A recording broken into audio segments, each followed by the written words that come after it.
In 1933, a man named Earl Whitfield lost his job at a stamping plant in Toledo. The factory paid him $14 a week. Within 4 months, he earned $22 a week and never set foot in a factory again. He did not find another job. He built 6 small ones, a repair bench, a dawn delivery route, a weekend trade nobody advertised. By 1938, he owned his house outright while his coworkers stood in hiring lines. He did not get lucky. He got deliberate. His side hustles were so quiet that history buried them. They did not call them side hustles. They called them getting by. When the factories closed and a third of the country went idle, millions did not wait to be rescued. They stitched a living from scraps the economy left lying around. Every skill became a storefront. Every spare hour became a wage. We abandoned all of it the moment steady work returned, and we called the forgetting progress. Number 23 paid better than most factory shifts and needed nothing but a wheelbarrow and a strong back. Number 11 was so quietly profitable the men who did it never told their neighbors what they earned. And number 1, the humblest hustle on this list, built more savings than any factory in America. These 30 hustles were not desperation.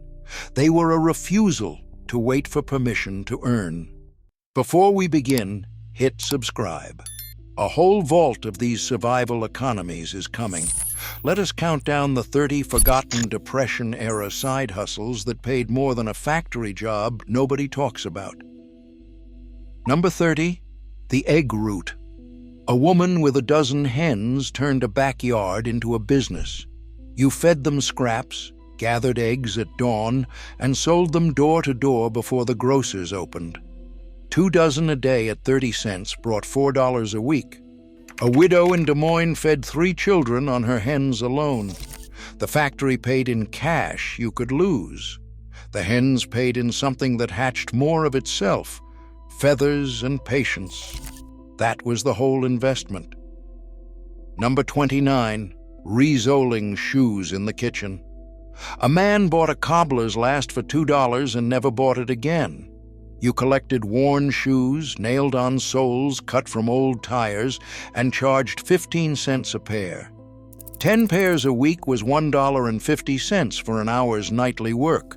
In 1934, nobody could afford new shoes. Everybody had old ones falling apart. He fixed what the Depression could not replace. The tire was free. The skill was everything. Use it up or do without. Number 28, taking in washing. A woman with a washboard and a clothesline ran a service. You collected the laundry Monday, scrubbed it, and returned it folded Thursday for $1 a load. 6 families meant $6 a week, half a factory wage from a back porch. A washerwoman in Chicago put a son through trade school this way. It was not menial. It was a wage nobody could lay her off from.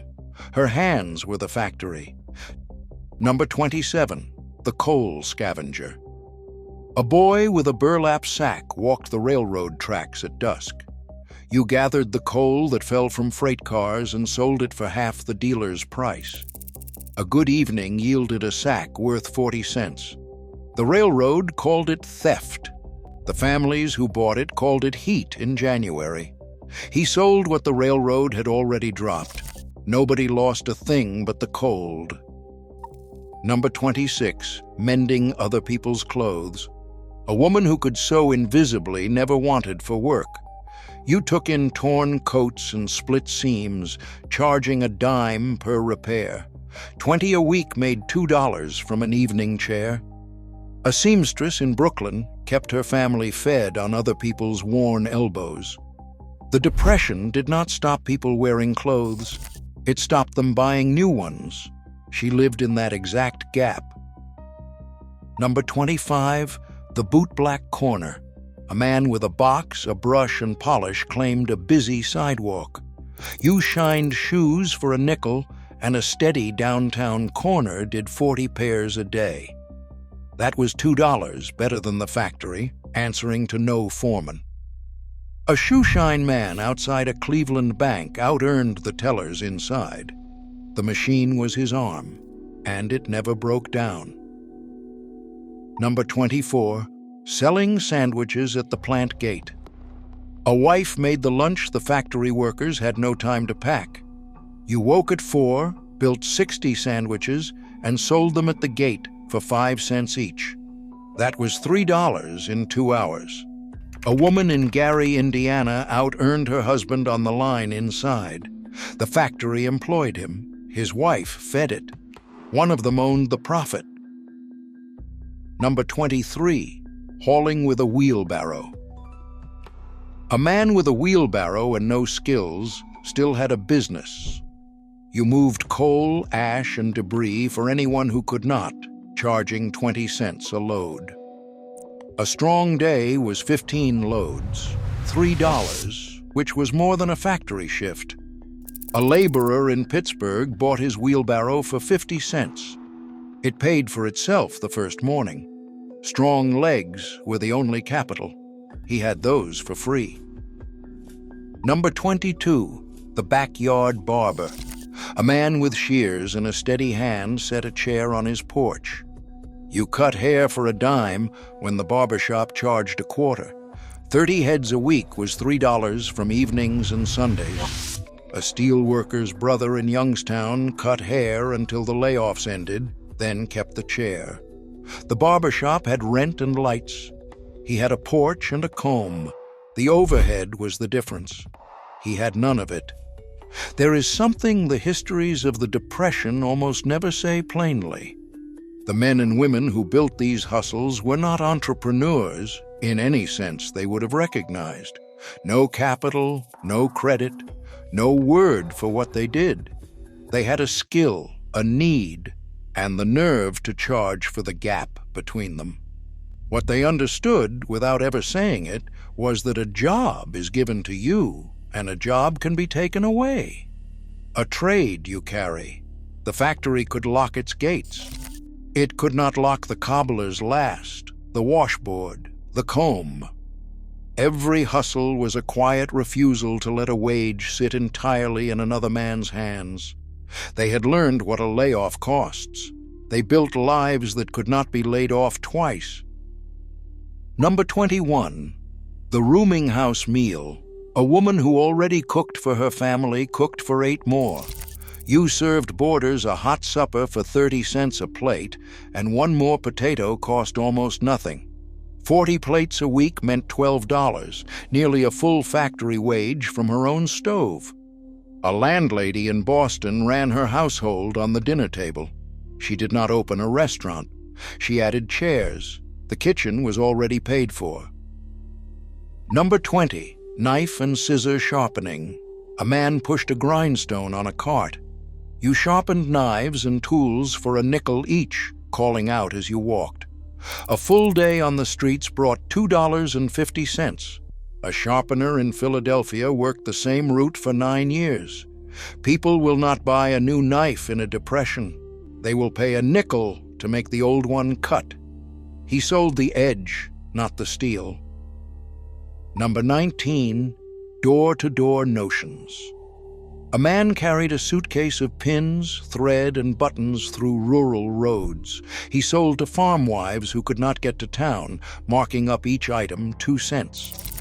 A good week cleared $15 on goods that fit in 1 case. A peddler in Tennessee covered 40 miles on foot a week. The store sat still and waited. He walked to the customer. The walking was the whole advantage. Number 18, the ice hauler. Before refrigerators reached the poor, a man with a wagon delivered ice. You bought a block wholesale, cut it, and carried it up tenement stairs for 15 cents. 30 a day was $4.50 in summer. An iceman in St. Louis earned more in July than the factory paid year-round. Heavy work, hot stairs. But the ice melted whether you sold it or not, so you always sold it. Number 17, reading and writing letters. In immigrant neighborhoods, a literate man was a business. You read and wrote letters for those who could not, charging a dime a page. 15 a week made $1.50 for sitting at a table. A school teacher's son on the Lower East Side paid his rent this way. The Depression did not teach people to read. It made literacy a thing the unlettered would pay for.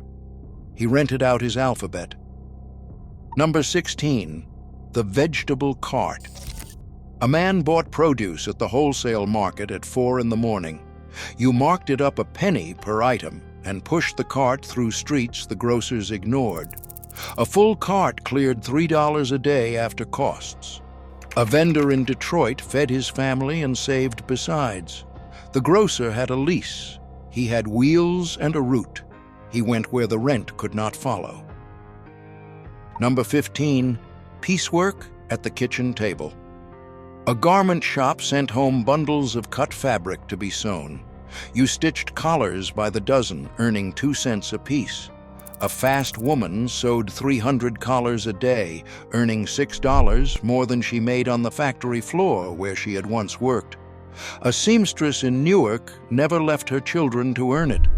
The factory wanted her in a chair under their roof. She kept the wage and the roof both. Number 14, the junk and scrap trade. A man with a horse cart collected what others threw away. You gathered metal, rags, and bottles, then sold them by weight to the scrap dealer. A full cart brought $5 on a good day. A junk man in Baltimore put 2 sons through high school on other people's garbage.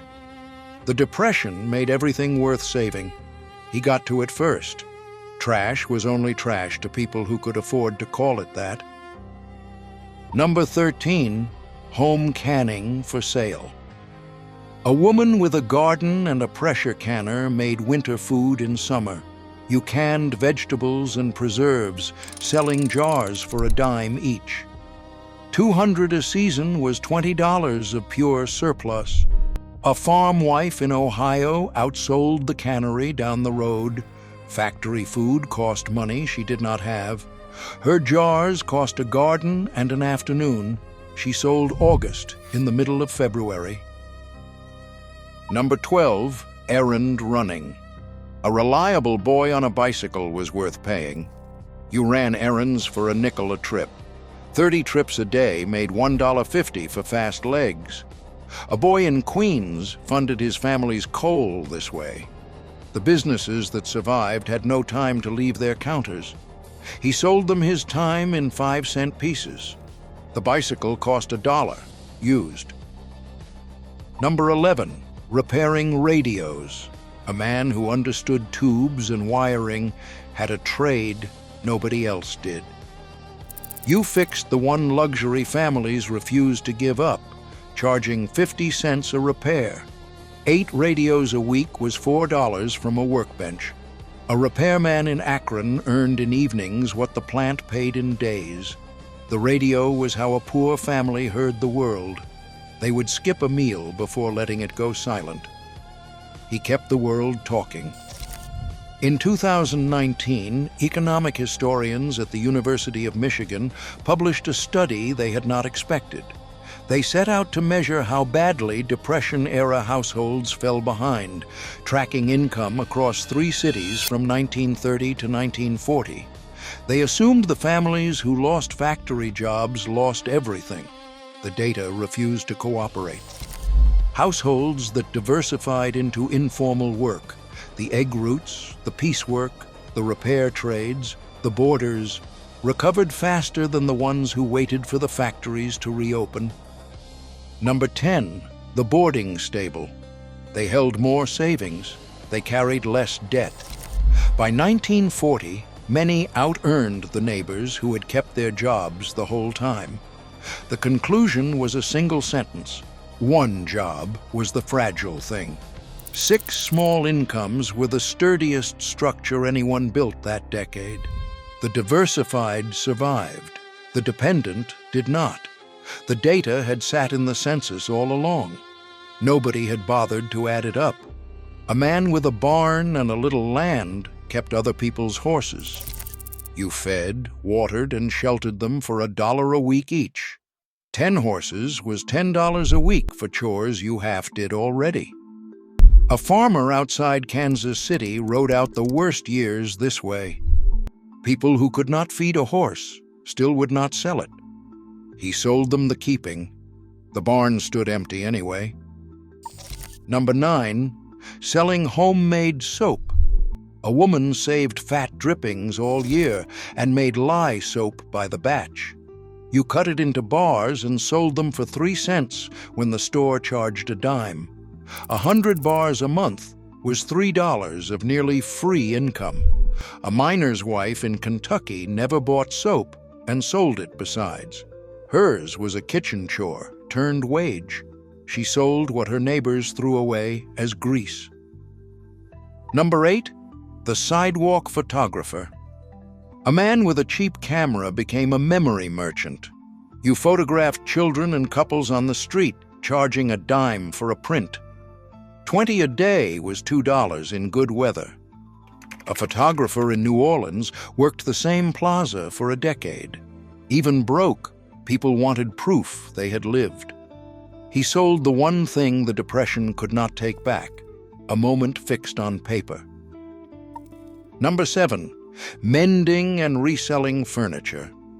A man collected broken chairs and tables left at the curb.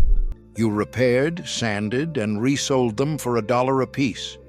8 pieces a week was $8 from a backyard and some glue. A handyman in Milwaukee furnished half his block this way. New furniture was beyond reach. His was reborn from someone else's wreckage. The Depression threw furniture away. He caught it. Number 6, the bread and pie stand. A woman who baked for her family baked double. You sold loaves and pies from the front window, a nickel a loaf, a dime a pie. 40 loaves and 20 pies a week made $4. A baker in Scranton out-earned the bakery that let her go. They had a storefront. She had one oven and no rent. The smaller operation kept the larger profit, flour and skill, nothing else. Number 5, hiring out a sewing machine. A woman who owned a Singer had a small factory. You sewed for neighbors at a dime a garment, or rented stitching time to those who had none. 30 a week brought $3 from a machine bought before the crash. A widow in Providence paid her mortgage on it. The machine had been a wedding gift. In the Depression, it became a livelihood. The capital was already in the corner of the room. Number 4, the tutoring table. A man or woman with an education taught the neighborhood's children. You drilled reading and arithmetic for 15 cents a lesson. 20 a week made $3 at a kitchen table. A former teacher in Cincinnati kept her family fed on other people's children. The schools were overcrowded. Parents paid for what the system could not give. She sold the one thing nobody could repossess, what she knew. Number 3, brewing and selling at home. In the last years of Prohibition and after, a man with a recipe ran a quiet trade. You brewed beer or pressed cider in the cellar and sold it by the bottle for a dime. 50 bottles a week was $5 from a basement nobody saw. A brewer in Milwaukee earned more after dark than the brewery paid by day. Risky, unspoken work, but the cellar paid the rent the factory no longer would. Number 2, the rent party. A family short on the mortgage threw a party and charged the door. You hosted music, food, and dancing in your front rooms, charging a quarter to enter. A good Saturday brought $15, 2 weeks of factory wages in one night. A family in Harlem saved their home a dozen times this way. It was not begging. It was selling a good time to people who needed one. The crisis became the cover charge. Number 1, fixing what was already broken. This was the humblest hustle of them all, and the one that paid the most. You looked at what your neighbors owned that no longer worked: the lamp, the chair, the clock, the dull blade, the torn coat, and you fixed it for less than a new one cost. No specialty, no storefront, only the willingness to learn how a thing worked and the nerve to charge a dime to make it work again. A man who could fix anything never went hungry in the 1930s because everything in America was breaking and nobody could afford to replace it. The repair trade built no fortunes overnight. But a dime here and a quarter there, every day, for 10 years, became a paid-off house and a savings account while the factory men waited for a wage that might never come. The greatest side hustle of the Depression was not a clever scheme. It was the refusal to throw away what could still be saved, including a man's own ability to earn. None of these hustles required a degree. None required a loan, a license, or anything the people who built them did not already own. They required attention. The willingness to look at a broken economy and find the small unfilled needs inside it. The generation that lived through the Depression understood something this country has spent 90 years trying to unlearn, that a job is a thing you are given, and anything you are given can be taken back. A skill is yours. A trade is yours. The hen, the washboard, the cobbler's last. None of it could be laid off, downsized, or closed for the season. These were not the desperate measures of broken people. These were the deliberate acts of people who had decided their survival would never again depend on a gate they did not control. They did not wait to be hired. They went out and earned. And the ones who learned that lesson in the worst decade in American history carried it for the rest of their lives, quiet, careful, and never again at anyone's mercy.